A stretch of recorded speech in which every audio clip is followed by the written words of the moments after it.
Hey, good morning, everybody. Hope all is well, um, and that you're plugging away. So this is week 7.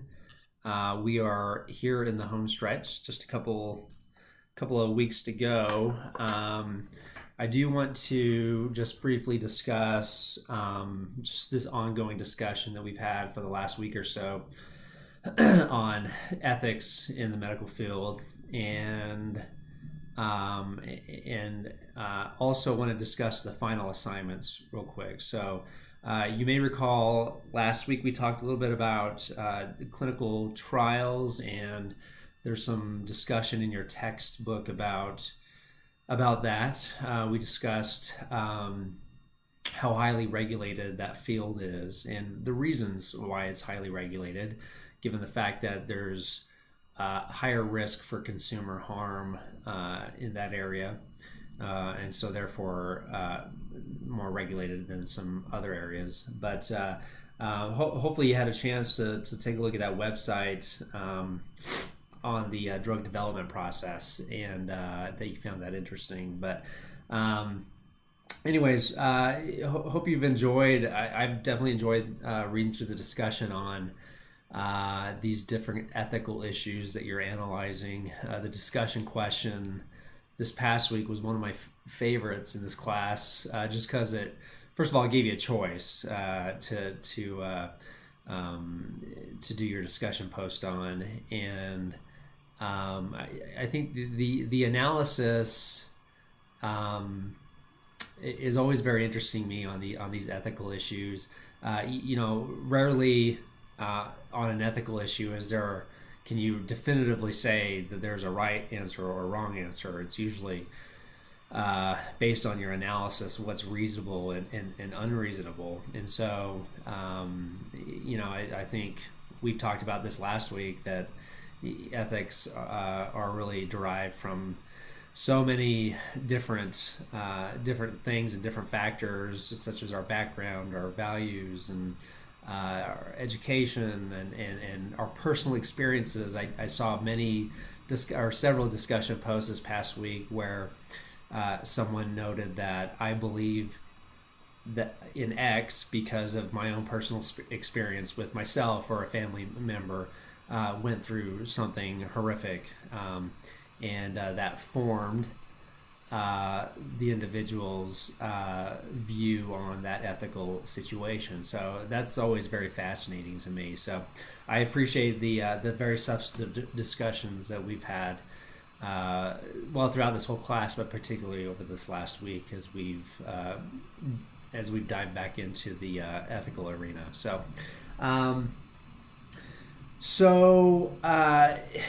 One thing I want to touch on, and it's kind of just some notes that I made as I was going through the assignment that was graded last week, and just wanted to touch on what is the difference between an ethical issue and a legal issue. And if you've gone ahead and looked to the final project on the Itraldi case, you'll see that there's a section on the ethical issues, there's a section on the legal issues. So what is the difference? And I think for several of you, I provided feedback on your assignment that a lot of times there's overlap. There may be overlap between legal and ethical issues, and that's okay. Legal issues are typically derived from legal terms of art or legal causes of action, such as negligence. And negligence is the one that we're focused on in this class, and we know there are 4 elements to a negligence claim. And so that is a legal issue. Now, are there ethical factors that go into an analysis of each one of those elements? Absolutely. And so an ethical issue, first of all, let's back up a second. So an issue, what is an issue? An issue is a question that needs to be answered. Whether so-and-so committed malpractice, or whether so-and-so met the standard of care, whether so-and-so met a code of ethical conduct by failing to communicate with the patient's family, or altering medical records, or whatever it may be. And so an issue is a question that needs to be answered.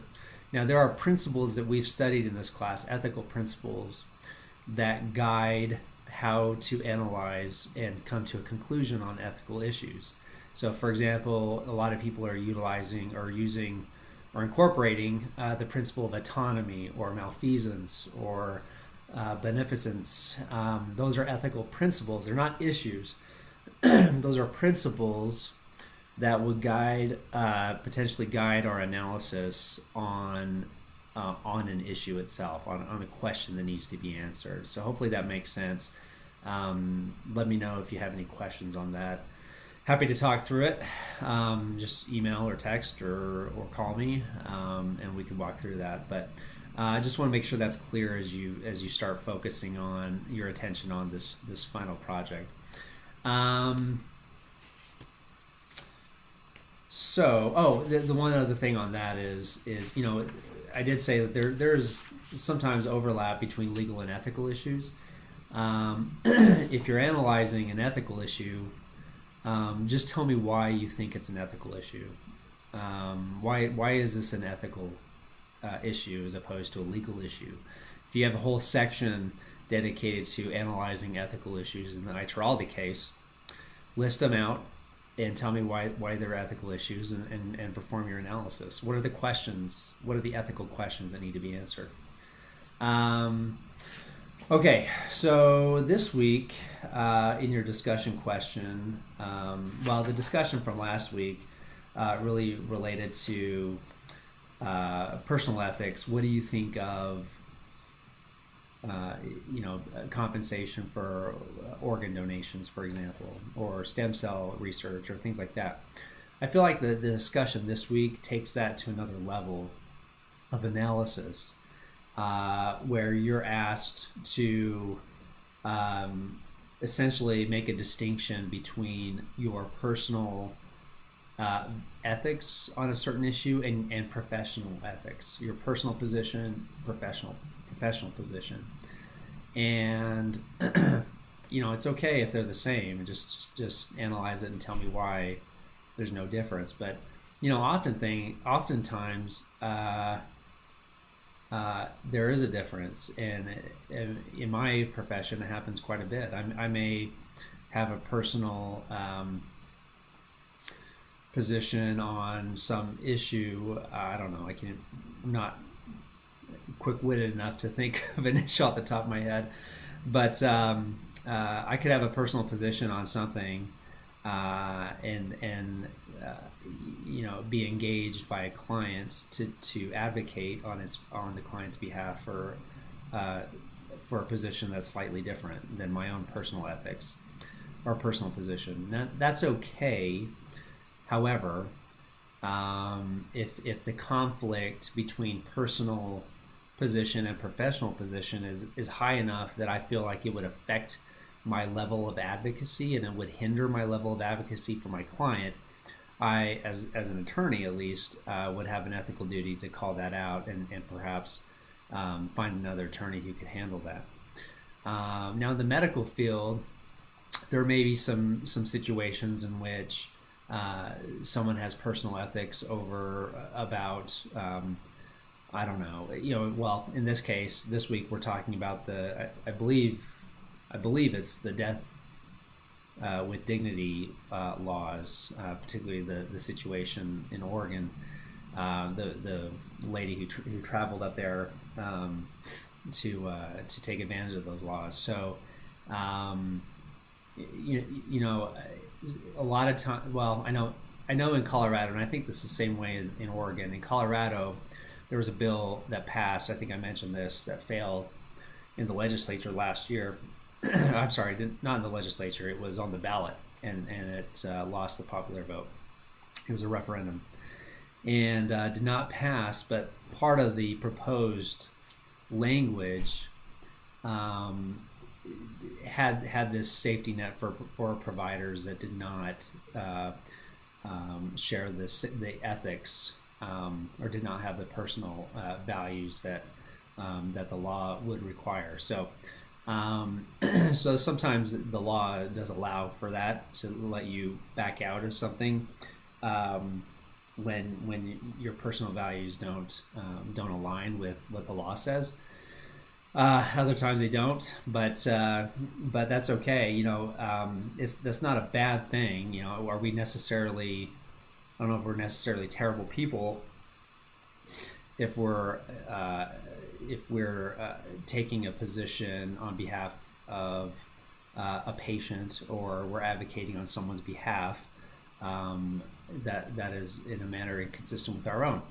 That's a decision each of us would need to personally make. That may or may not be true for everyone. Um, uh, I mean, people would say that my ethics are compromised by the inherent fact that I'm an attorney. So I think a lot of people might say that. Let's take this out of the medical field and put it in another context, just to add some flavor to it. So, say there's a police officer that personally believes that a certain law that was passed should not be enforced or is wrong.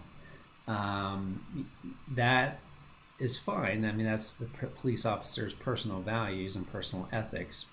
However, a code of conduct for the police force certainly would require the police officer to obey all laws that are enacted, unless there's good or sufficient cause to do otherwise. And so, that's actually a great example of situation in which we do have our personal values, but we have to respect the rule of law. We have to respect a code of ethics that requires order in order for things to proceed. So anyways, that's take a look at the discussion question if you haven't already. It's kind of an interesting dichotomy between personal values and professional ethics, and how sometimes they may conflict, and we need to think ahead of time. What would we do in a certain situation? How would we handle it when a patient's life is at stake, or someone's health or sickness is at issue? What then do we do? Do we favor our personal values over our professional ethics, or vice versa? So, anyways, that's what we're talking about this week. I look forward to the discussion on this. I always find these ethical discussions fascinating. I used to teach a business ethics course for a different university in the undergrad business management class, and we had these sort of hypothetical scenarios come up all the time, and I love the discussion just because it really is a discussion. It's not, there's really no right or wrong answer. You can't say something's right or wrong as it pertains to somebody's feelings or somebody's value or code of ethics. And so it's really a great opportunity to explore how we would handle certain situations. So I encourage you to do that in the discussion post this week. I do want to just call out one thing as we prepare to submit the 2 final papers in week 7 and week 8. I